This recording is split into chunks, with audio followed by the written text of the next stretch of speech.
Obviously, tonight's show was supposed to start uh, 2 hours ago, and that didn't happen for a couple reasons. And we're going to talk about them tonight, as well as a couple other things. First thing I want to do is I want to thank everybody that supports this podcast, everybody that supports me and my effort to put out information. And in that effort, I've done some things as far as changed my approach. I know I'm not always clean with it all the time, uh, but for the most part, I think I've turned that around in order to putting the message ahead of my whatever emotions I may be feeling at the time on whatever specific topic. But I wanted to take this moment right here to thank everybody that supports me, and I'm talking about those people that support the podcast through monetary donations, people that support the podcast. And the reason why I keep that Cash App up there is because my goal is to not just get in front of you and pop a phone in front of you. I think if you're gonna sit down and watch me, I think it's worth me putting the effort in and putting lights. You don't see none of the stuff, but putting a lot of work in to try to bring you a quality podcast, good audio, good video, good topics, and all that other good stuff. And that stuff costs money. And so, again, I started out doing it on my phone, and I moved on. But again, I wanted to thank again my sponsors, the day ones, the one that's donated one time, 10 times, how many other times. This is what the donations do, and when people donate stars, it's not a lot, so I do appreciate it. And any of you that want to help the podcast out, please donate, hit the stars, donate, send the stars a dollar. You can send like 50 stars or something like that. It's just a good way to show that you support, you know,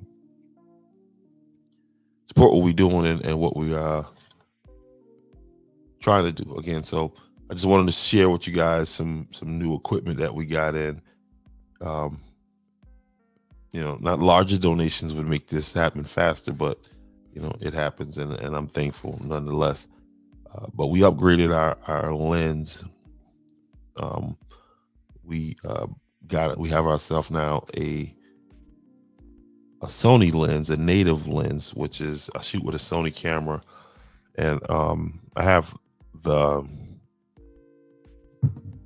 stock lens that they sent, but this is a more elaborate lens, and it cost a pretty little penny. But again, through you guys' donations and saving that stuff up, we were able to upgrade. Also, we're going to be upgrading. Well, we have upgraded our flight capabilities in the drone game.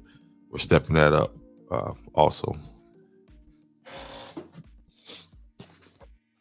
Again, and this stuff is not cheap, you know, especially because I don't get paid to do it.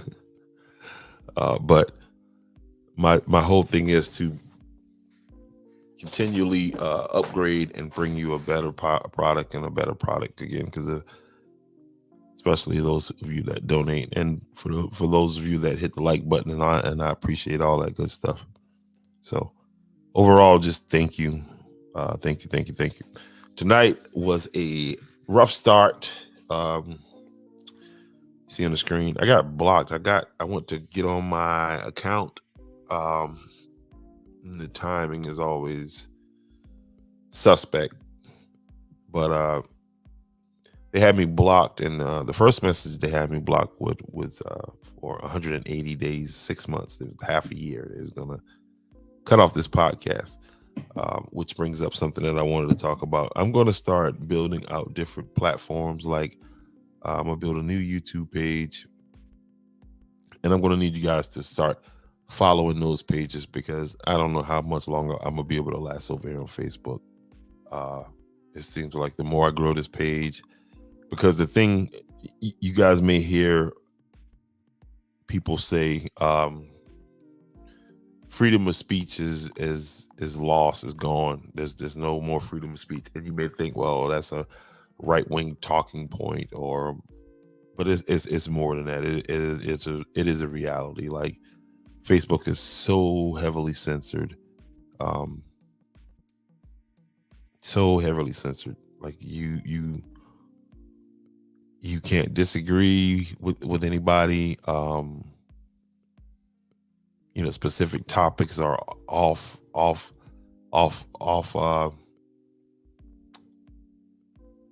off limits, and I mean, there's just no way of knowing, keeping up with all these different rules because I'm a free speaker. Um, I love the idea of freedom of speech. I think it's the cornerstone of our democracy, and the social media is just not that. You know what I mean? I know a lot of folks don't. That's on here don't are not subscribers to X, which is used to be Twitter. But you're gonna have to start expanding your social media profile, and again, we'll be in places where we can be found. Hold on one second, I got an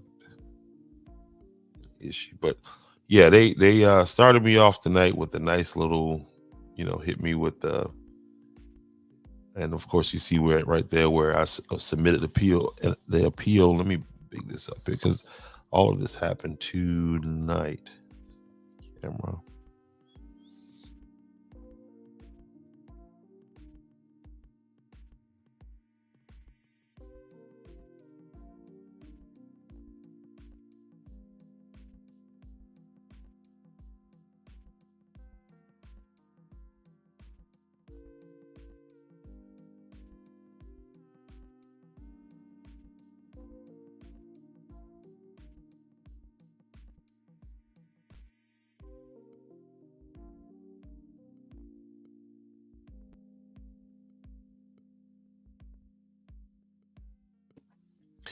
But yeah, you see it right there. Submitted appeal on May 22nd. That is tonight. So all of this took place tonight. Now, one thing about having the blue check is that these things get expedited um,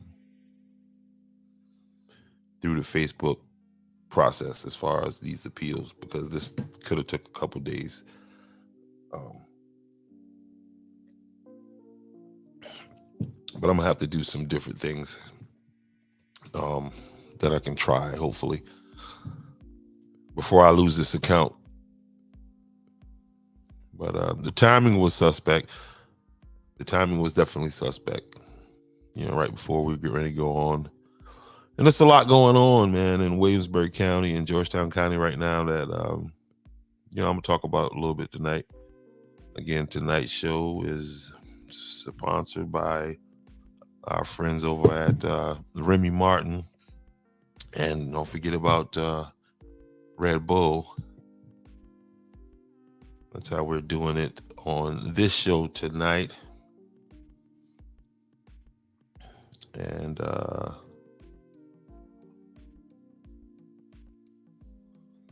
yeah, they had me in the cross, guys. Earlier tonight, they had me in the cross. And there they made me, like, in order for me to get back into my account, I gotta send in a picture of my ID. I mean, it's just a whole thing. And I've been through the process before, and I know what it is, again, where I get flagged all of a sudden. Sometimes it's people, I may mention somebody in a video, and they may not see it for a couple days, and then all of a sudden, out of the blue, I get these weird notifications. But we move on. Um,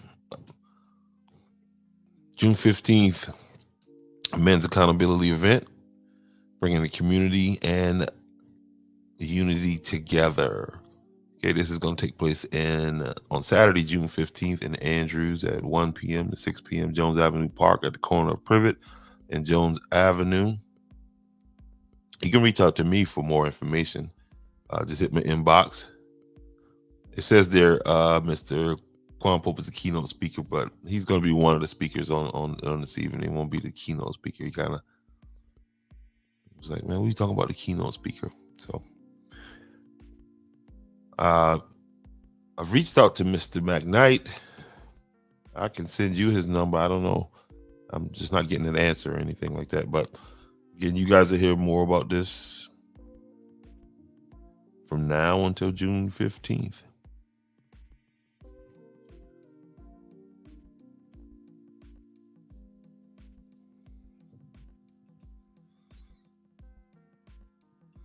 Don't forget, June 11th, Georgetown County District 3, Ernie L. Cooper Sr. Make sure you get out there and vote in the primary. That is District 3, Georgetown County, June 11th. The early voting is going to be coming up here pretty soon, so keep your eye on that.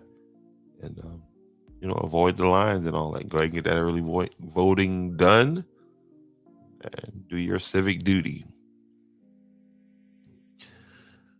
Coming up, the annual 4th of July Mardi Gras, celebrating Mardi Gras style and this 4th of July in Bloomingville, South Carolina. And this is sponsored, of course, by the Bloomingville, St. Mark, Warsaw communities. And for more information, please go over to the Bloomingville Community Center Facebook page, or see if there's a number here. There's not a number there, but there's you can contact them through email at Bloomingville. You see the spellings, Bloomingvale. I'm saying Ville, but it's Vale, BLOOMINGVALE at, let's see, that's Bloomingvale co@gmail.com /Facebook. That is a tongue twister right there. But yeah, this is, if you know, you know, okay? And if you don't, you better make your way there this coming 4th of July. A couple more things real fast before I get into some of these situations that's taking place all over Georgetown and Williamsburg County. Let's think some of these other people that's been rocking with me. Hey man, I'm on my way to the finest place for everyone to play, where the drinks are cool if the sun is hot, at the Murrells Inlet Marsh Walk. Enjoy spectacular waterfront dining and live music with breathtaking saltwater marsh views at the Murrells Inlet Marsh Walk. Marsh Walk, where the view, the music, and the fun are always free. Marsh Walk, Highway 17 Business, Waterfront, Murrells Inlet. Are you tired of pesky bed bugs ruining your nights? Say goodbye to those annoying bugs with our effective and safe bed bug heat treatment. Our service is fast, reliable, and ECO-friendly. With our treatment, you'll be able to sleep peacefully without worrying about those pesky bugs anymore. Don't suffer through another night of uncomfortable sleep. Book your appointment now and get ready to say hello to a better night's sleep. Welcome to Clean Feed, your gateway to elevated online events, specializing in multi-camera live streaming production. We redefine online content with superior quality. Elevate your online events with Clean Feed and stand out in a world of high-quality production. Join us for a seamless blend of technology and creativity. Clean Feed, high-quality streaming.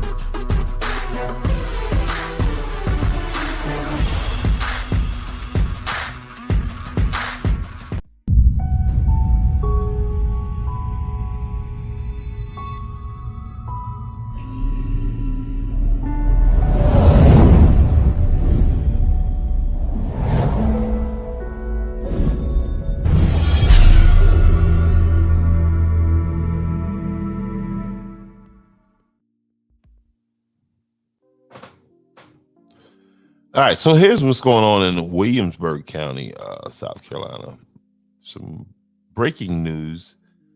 Um, let's start with that real fast. Again, this story is, I just saw this story before I came on air, so I'm going to play this, give a couple thoughts, and then we'll see how it plays out moving forward. But this kind of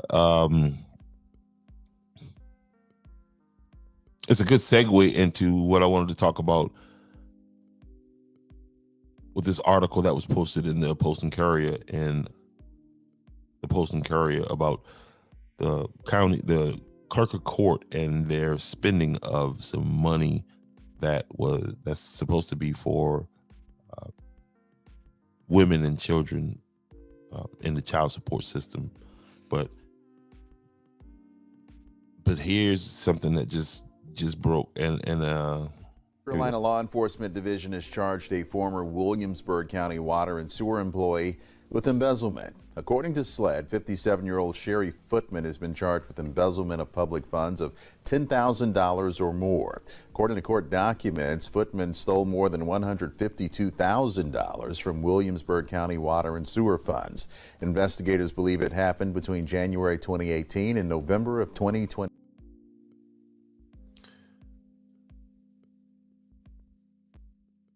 So you heard that, you saw that. The lady is in jail. She was arrested. I don't know if she made bond yet. They didn't say in that article, but current situation going on right now in Williamsburg County.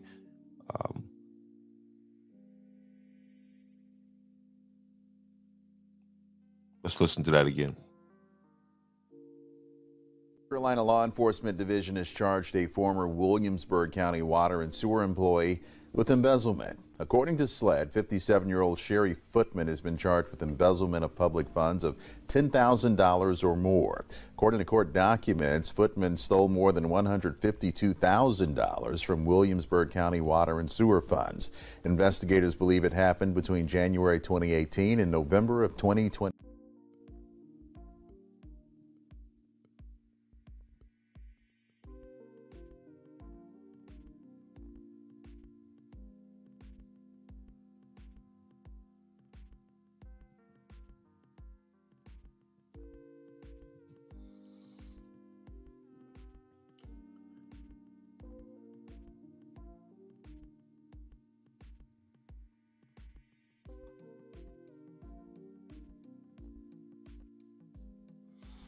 And that story comes right on the heels of the accusations again that was made in the Post and Courier, or the investigative reporting that was done in the Post and Courier on the clerk of court positions in South Carolina, and the fact that there is very little oversight over their spending of federal funds that is distributed to the states. The state distributes out to each one of the counties, each one of the 46 counties in South Carolina. And this is, you've had people that have been indicted and charged with that. And that's what it was brought up in the Williamsburg County situation,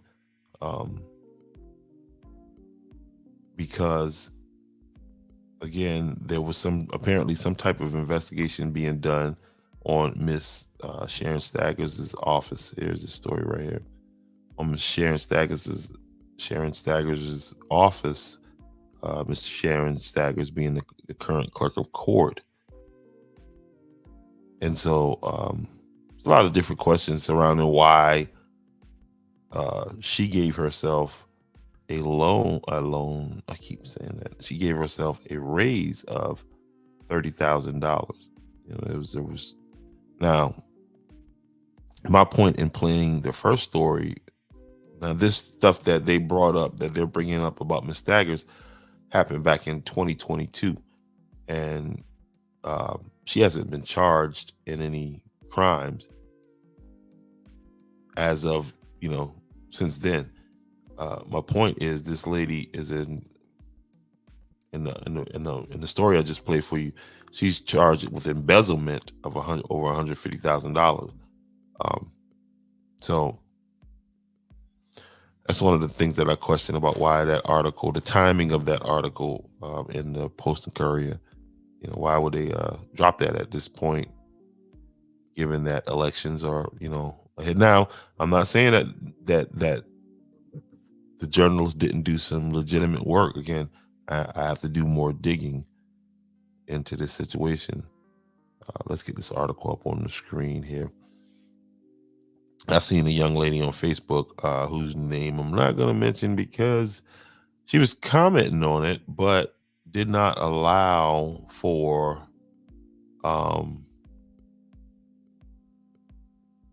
didn't allow certain people to comment. I guess if you weren't her friend or something like that, you couldn't comment, which I thought sucked. You're offering your opinion, and we should be able to offer an answer back to you. And if you don't like it, then you can, block us or whatever. But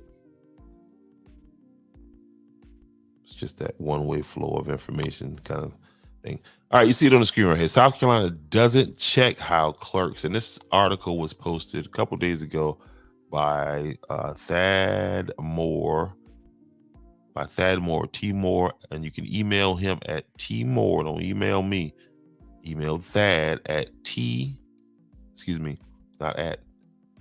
email him. His email address is tmoore@postandcourier.com. That is Tmoore, TMOORE at postandcourier.com. If you got a problem, you hit him. Just sharing with you for information purposes only what Thad what he came up with. At least 6 South Carolina elected clerk of courts have treated themselves to bonuses or boosted their pay using little watched pots of federal money intended to support children and families, a Post and Courier investigation has found. Now that's some inflammatory language of, to support children and families. Like, whoa, first thing you think is like, how bad are these people? Again, so I don't know anything about the author of this article, so I'm just reading it and giving you some feedback on it, or my thoughts on it, I should say. The state agency that drives up the cash only admits, the state agency that divvies up the cash openly admits it doesn't monitor how clerks spend money, which is intended to underwrite the cost of enforcing child support orders. That's some problems right there. Get in the comment section and tell me what you think about that. Just that statement alone right there. The state agency that divvies up the cash openly admits that it doesn't monitor how clerks spend that money, which is intended to underwrite the cost of enforcing child support orders. Waynesburg County just had an amnesty child support program going on where people were, could bring in a certain amount of money. Georgetown County is about to do the same thing. The South Carolina Department of Social Services said it doesn't ask clerks for details on their spending. Why would they not? Just a summary every few months. So just shoot us something real fast. The agency has clerks sign contracts promising they'll only use the money to bolster the child support system. Then it simply assumes they'll keep their word.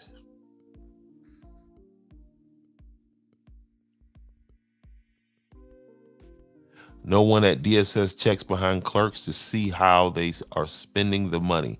It is presumed that they'll spend it responsibly and use good judgment, DSS said in a statement.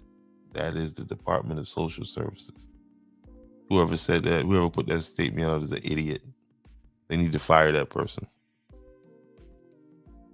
That is a dumb statement that reflects very bad, very poorly on the Department of Social Service. That is,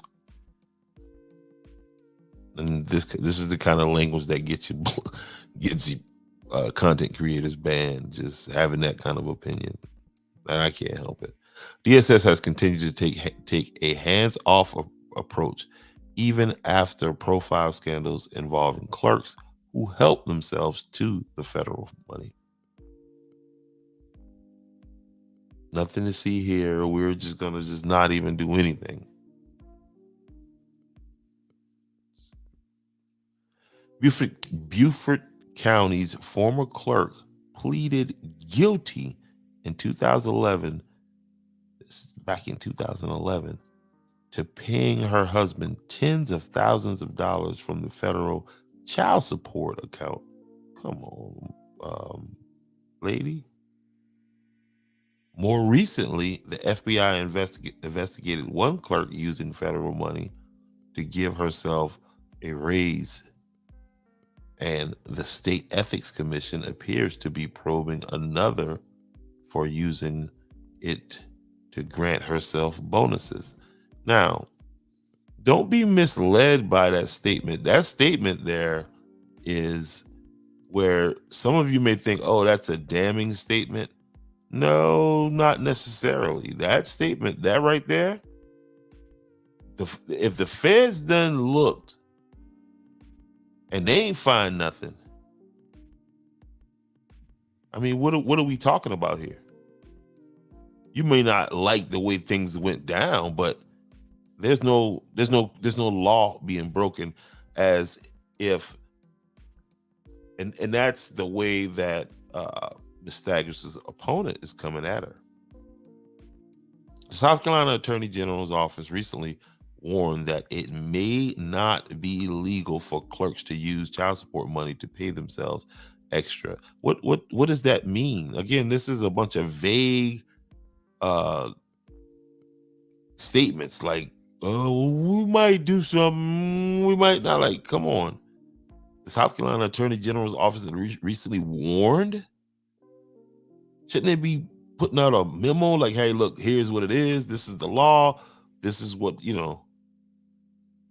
but they warned that it may not be legal. So it could very well be legal. In other words, that's what it sounds like to me. They don't know. The newspaper requested spending records from all 46 county clerks of court under the State Freedom of Information Act. Those records show that at a minimum, clerks in Barnwell, Chesterfield, Collington, Hampton, Jasper, and Williamsburg County paid themselves with child support enforcement money in the recent years. Is there a connection between these counties? I know Hampton County and Williamsburg County, the judge that sat on the bench during the Murdaugh trial is from Williamsburg County.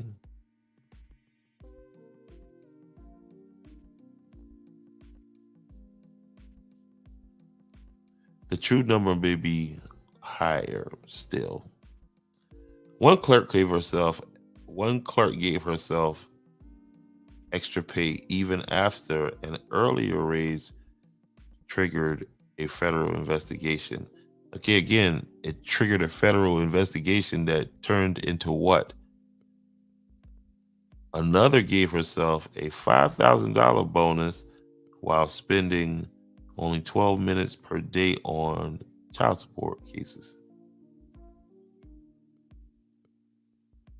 Others included themselves in rounds of bonuses to their staffs.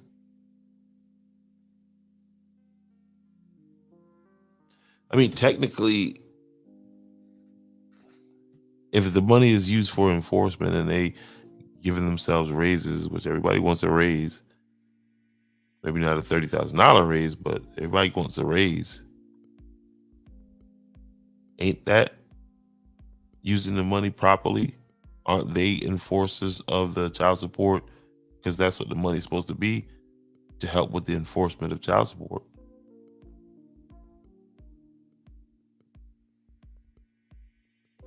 The pattern calls for better oversight, you don't say, and change, says Sue Berkowitz, policy director for the South Carolina Appleseed Legal Justice Center. Berkowitz, a longtime advocate for improved services, social services, said that DSS does not have the manpower to audit clerks. The state should task someone with the job. Perhaps, she added, lawmakers should make clerks pay make clerks pay uniform. They should make the law, She added, lawmakers should make clerks pay uniform so there's less temptation to dip into the child support fund. The bottom line is this money is to support children and families, Berkowitz said. If it's not being spent as intended, it needs to be addressed. And you see there's a link there that the same investigator, so he's been covering this stuff the same reporter, he's been covering this stuff for a while. Thad Moore, because there's an article there from 2022 where it talks about SLED. Okay, that may not be from 2022, but it's an article saying that SLED investigating if Colleton clerk Becky Hill used office for personal gain.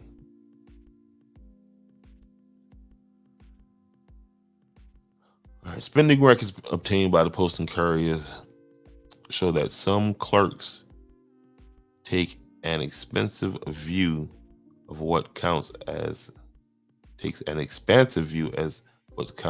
child support spending. And that's what I just did, take an expansive view when I said that technically they are the enforcers of it. So them spending the money on themselves seems to be right in line with what they want.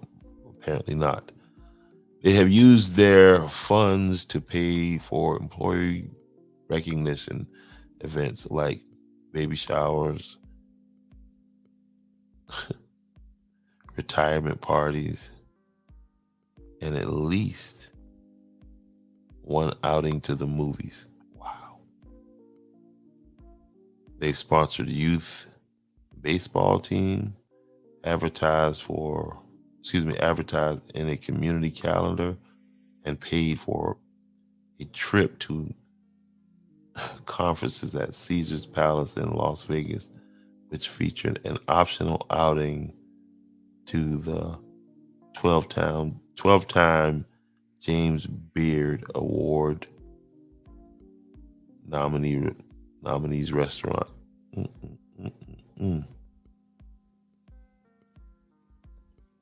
You can't play with that money, man. You can't. And there's Mr. and Mrs. Stagg is right there. Let's see what it says here.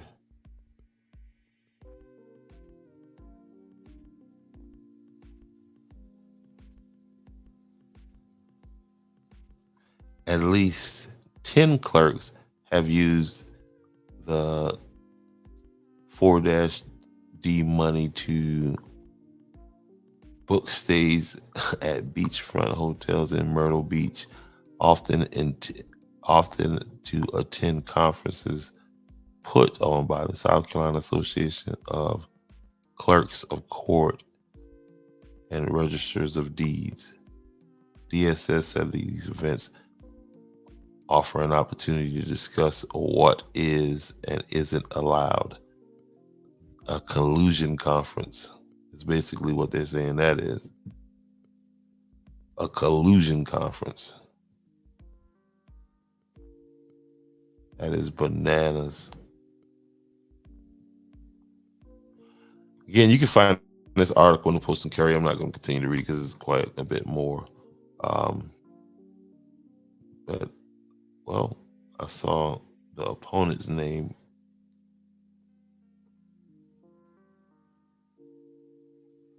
Miss McKnight. And that's one of the issues at play too in Williamsburg County. Let me load. Hold on. Let me load. Let me get this on the screen. Let me load up. Here's something that I came across, political stuff, and this is one of the questions that surrounds the candidate that's running against Miss Staggers, the McKnight lady, is that. Let me find this thing here real fast.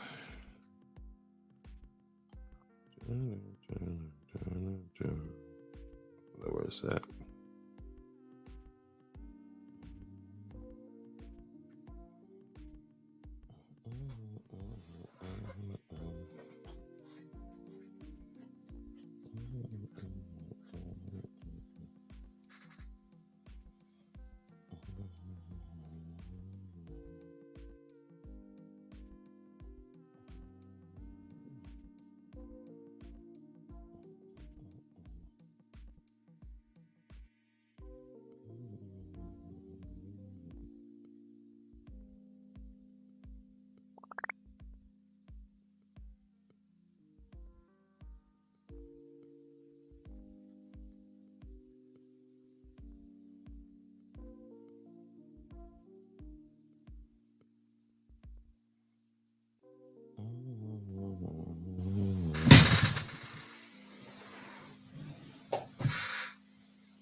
Are you as depressed about that as most people as a choice? My feeling is. What are your feelings on the election coming up? I mean, Biden and Trump. Are you as depressed about that as most people as a choice? My feeling is pick your policy, not your person. Find out. This is not the Dallas Cowboys versus your favorite team. This is the policies that will affect our generations for the next 20, 30, 40 years to come. So close your eyes, listen to the policies that are being pushed, and pay attention even to the people who don't have a chance of winning, because they're going to say policies you may want to push. And I would say do that, but make it policy based. So that means you're for. That means I'm for black people and happy Black History Month. But you're not saying one candidate over the other? Hey man, my nigga, you ain't gonna get me in no trouble tonight. Hey, No, that's your job with me, to get me in trouble. My grandfather gave me some stellar advice sometimes. He said, son, sometimes you just gotta know to stay out of white folks' business. And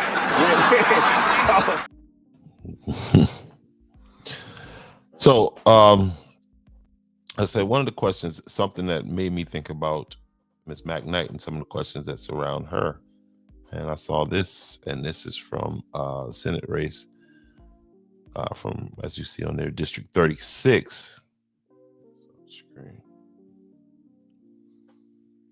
District 36 between Eleazar Carter and Kevin Johnson.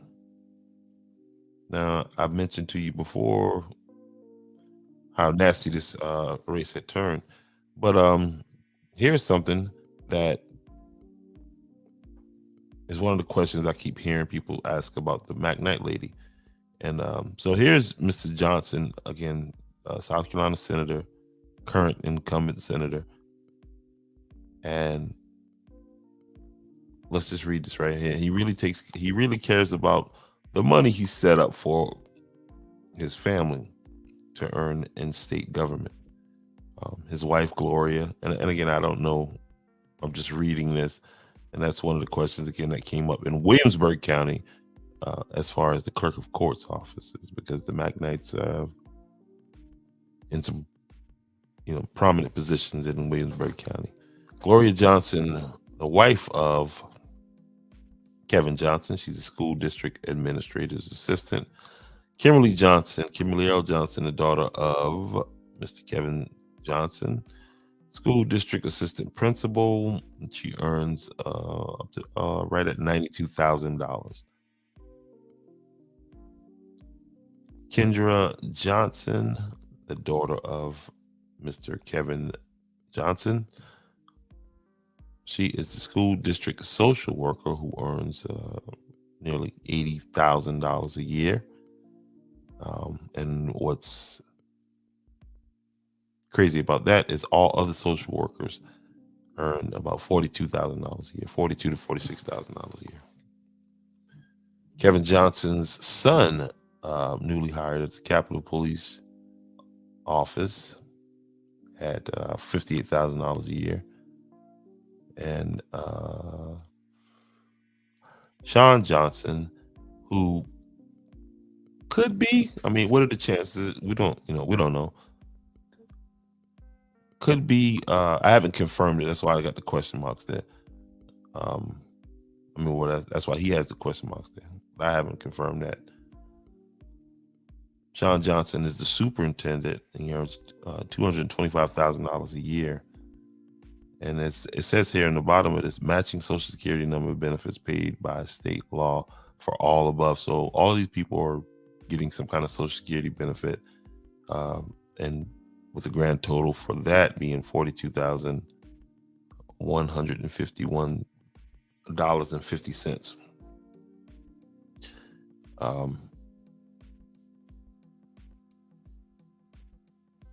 The total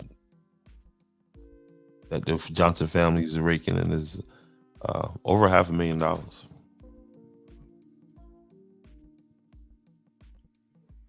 That's what happens in these positions a lot of times. You get these people that become lifers in these positions, and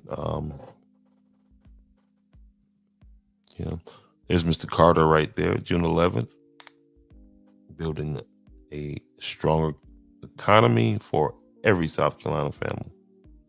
Democrat for District 36, y'all remember the name, Eleazar Carter.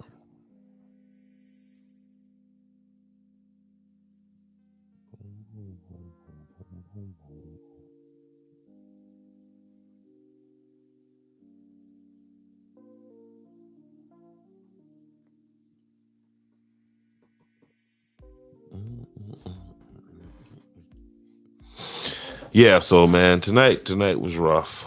Tonight started out really rough. Really rough. So we'll pick this up again. We'll pick this up and do a deeper dive on this tomorrow again. Tonight was rough, and I'm just kind of out of it because there's so many other things that I want to talk about, and I may hop back on them in the morning, like this lady right here with the herpes on the lip. Who's a youth pastor in King Street, South Carolina, and she's been accused of assaulting a young person.